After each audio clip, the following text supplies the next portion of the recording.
And welcome back. 9 years ago, two Minnesotans tackled a courageous journey, and now they've written a book all about it. So this morning I have Sean Bloomfield here, who is one of the adventurers to talk about this trip of a lifetime, I imagine it was. Yeah, it was unbelievable. Yeah, so this was right out of high school you did this, right? Tell me a little bit about this 2,200-mile journey you did. Yeah, so we actually graduated after third quarter in March. Okay. Just to take this trip. So Wow. we left from, downtown Chaska. It was like 20 miles southwest It's of still cold Minneapolis. in March, though. Yeah, we left April 28th, so we took about 5 weeks between graduation and leaving to kind of prepare. I actually left 2 days after our senior prom. Oh, wow.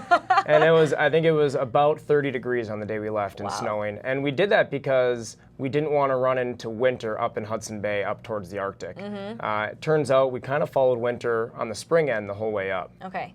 So what was it like at first when it's so cold out? Like, how did you prepare for something like this? We did a few practice trips. The summer after 10th grade, we paddled down the St. Croix River, which was about 150 miles or so. And then the summer after 11th grade, we paddled from Lake of the Woods to Lake Superior along the international border. Sure. So several hundred miles with that. Right. And then those 5 weeks, we did practice day trips on the Minnesota River. But the cold wasn't really the toughest part at the beginning. It was paddling upstream. Okay. We went up the Minnesota River, and that was about 450 miles or so.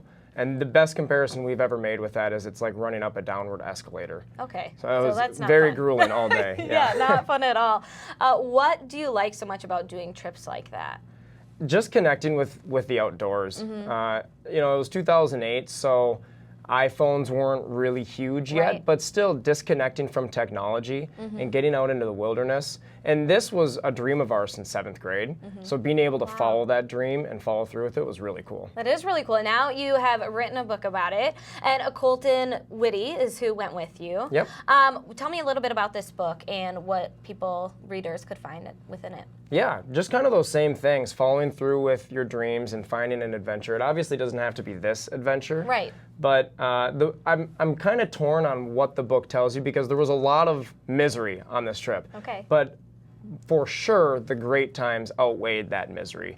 So I do want people, even though they're reading this and they realize how tough it was, I want people to realize that it's something they can do and something they should do. And if you're trying to achieve a goal, it's not going to be an easy route. Right. And hopefully not. Because then it's not worth it.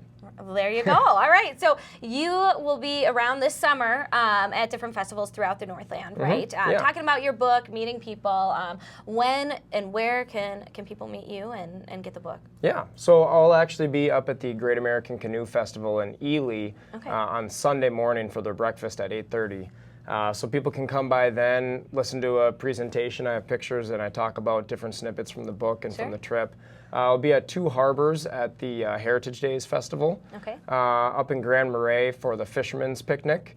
And then people can always get the book online at Barnes & Noble, Amazon, the website hudsonbaybook.com. Okay, perfect. Well, thank you so much for coming in this morning. Is there anything else you'd like to add about the book or you want to make sure people at home know? Just that it's a great adventure story. I especially now with summer coming up, hopefully people can be inspired. The book is in a couple schools actually. There's a school where their seniors read it down towards Alexandria. How great! And they actually invited me up to speak after they all read it, and it was really cool. I hope some of those kids will do a crazy trip like this, and I hope more read it. Yeah, I bet what a cool experience to be able to connect with those students. Yeah, for sure. That's so neat. Well, thank you very much for joining us this morning. Appreciate it. Thank you.